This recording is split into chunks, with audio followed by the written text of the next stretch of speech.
सवाल पूछना हो तो कोई ऐसा पूछो जिसमें तुम्हारी न्यूज बने। तुम महंगाई लिए घूम रहे हो। बाबा जी भर्तियां, बाबा भर्तियां दे दे बाबा जी। हम अपने दलित, पिछड़े, अति पिछड़े तमाम लोगों को पूछना चाहते हैं कि बताओ, सरकार आपकी थी, आपने इस समाज से कितने आईएएस बना दिए?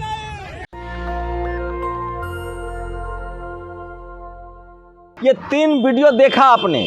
पहला वीडियो है, ये बीजेपी के एक सांसद हैं, वो पत्रकार को समझा रहे हैं कि अरे यार कुछ ऐसे ही चुनाव पर पूछ लो, क्या महंगाई का मुद्दा लेकर बैठे हो। ये खुद वीडियो वायरल है। दूसरा वीडियो देखा आपने, योगी जी से सरेआम बेरोजगार पूछ रहे हैं कि योगी जी भर्ती कब निकलेगी। सुना आपने?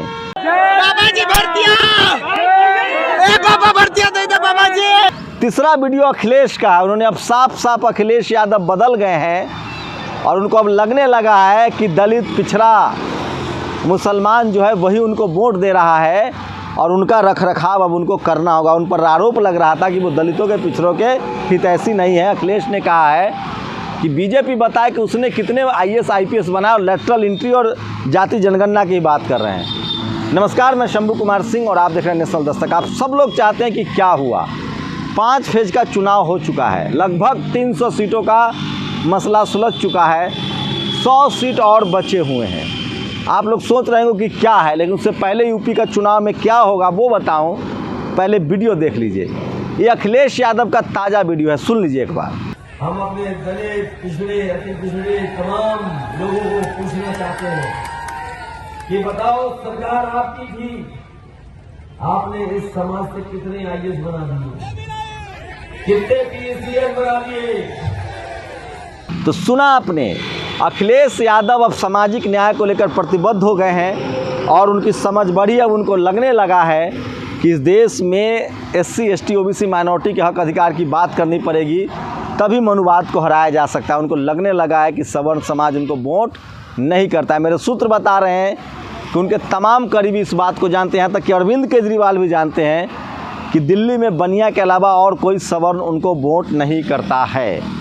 तो ये देश भर में हो रहा है। दूसरा वीडियो देखिए। सवाल पूछना हो तो कोई ऐसा पूछो जिसमें तुम्हारी न्यूज बने। तुम महंगाई लिए घूम रहे हो। ये सांसद है बीजेपी के, देवरिया साइड से।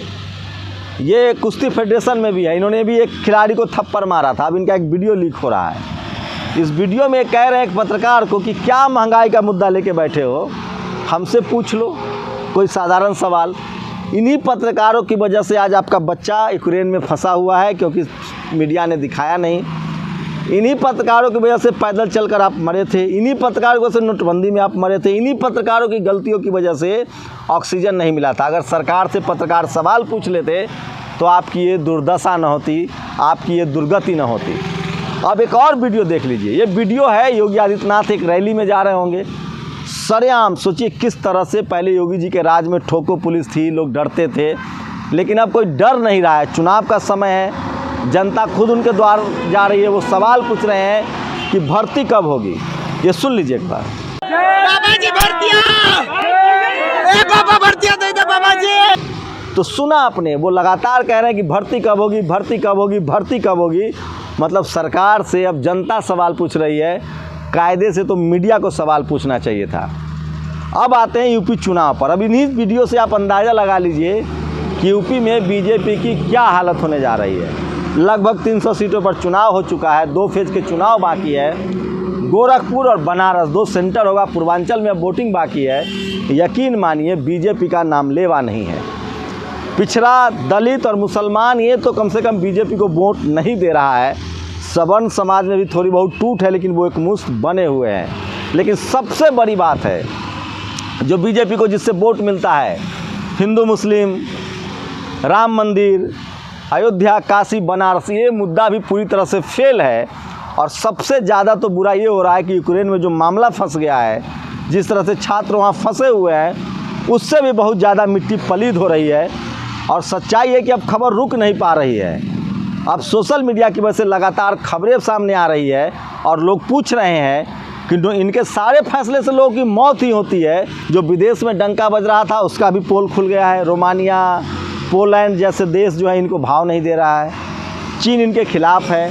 रूस अब इनके खिलाफ लगभग सोचिए जिस रूस पर भारत निर्भर है वो रूस चीन पर निर्भर है, तो सब कंट्रोल तो चीन के हाथ में है। तो इससे तो अच्छा होता, चीन से तो आप दोस्त बन नहीं सकते हैं, वो हमारे सीमा में घुसा हुआ है। लोग यहाँ तक कह रहे हैं कि यूक्रेन का राष्ट्रपति कम से कम लड़ तो रहा है, हमारे वाले ने तो कहा ही नहीं कि कोई आया था, नाम तक नहीं लिया। इस तरह के लोग आरोप लगा रहे हैं। वहीं दूसरी तरफ तमाम हालात इनके खिलाफ जा रहा है, बेरोजगारी चरम पर है, हिंदू मुस्लिम कार्ड नहीं चल रहा है, पिछड़ा जो इनका थोक में वोटर होता था वो इनको वोट नहीं दे रहा है, शेड्यूल कास्ट किसी कीमत पर वोट देने के लिए तैयार नहीं है, माइनॉरिटी वोट दे नहीं रहा है। एक जो डर था कि मुस्लिम वोट बटेगा ओवैसी का, वो भी नहीं बट रहा है, एक तरफ जाता दिख रहा है। ओबीसी की बहुसंख्यक वोट जो है वो अखिलेश के साथ जाते हुए दिख रहा है। बीजेपी से ज़्यादा बेहतर हालत में मायावती हैं, बसपा है। हो सकता है कि सपा और बसपा में लड़ाई हो जाए सब जगह और सरकार दोनों में से कोई एक बना ले जाए या गठबंधन की सरकार बने। फिलहाल बीजेपी के लिए यूपी में कुछ भी नहीं है। बीजेपी के लिए ना तो ओबीसी वोट कर रहा है, ना शेड्यूल कास्ट वोट कर रहा है, ना माइनॉरिटी वोट कर रहा है। सवर्ण समाज के लोग बने हुए, थोड़ा बहुत वोट जो है उनको निषाद समाज से गठबंधन की वजह से निषाद दे रहे हैं। सबसे बड़ा झटका अनुप्रिया पटेल की तरफ से लग रहा है, क्योंकि पूरा जो वो कुर्मी बेल्ट है वहाँ ज़्यादातर लोग वोट दे रहे हैं गैर बीजेपी पार्टियों को। उसकी वजह है सांड और गाय, जिस तरह से उनकी खेतें चढ़ जा रही है। तो ये तमाम सब कुछ साफ है। 5वें चरण के बाद मैं कह सकता हूँ कि बीजेपी के लिए अब कुछ भी नहीं बचा है। यूपी में 2 चरणों में वो अपना प्रतिष्ठा बचा ले, वही बात है। आंकड़ा 50 तक सिमट जाए, 100 के नीचे रह जाए, यही हो सकता है। वरना बीजेपी तमाम संसाधनों के बाद, तमाम कैबिनेट मिनिस्टर, प्रधानमंत्री की रैली के बाद और जो तमाम नाम कटवाने के बाद 100 का आंकड़ा पार करते हुए नहीं दिख रही है, वो भी मशक्क़त से। मुझे लगता है कि हो सकता है कि बीजेपी से ज़्यादा बीएसपी के पास सीटें आ जाएं। ये है ग्राउंड रिपोर्ट। आपकी क्या प्रतिक्रिया, अपनी प्रतिक्रिया जरूर दीजिए। शुक्रिया। नेशनल दस्तक की आपसे गुजारिश है कि अगर इसको बचाना चाहते हैं तो नेशनल दस्तक को सब्सक्राइब करने के लिए रेड कलर के सब्सक्राइब बटन को दबाएं, फिर बेल आइकन की घंटी दबाएं। नेशनल दस्तक को बचाने के लिए बहुत ज़रूरी है कि हर खबर को शेयर करें, लाइक करें, कमेंट जरूर करें।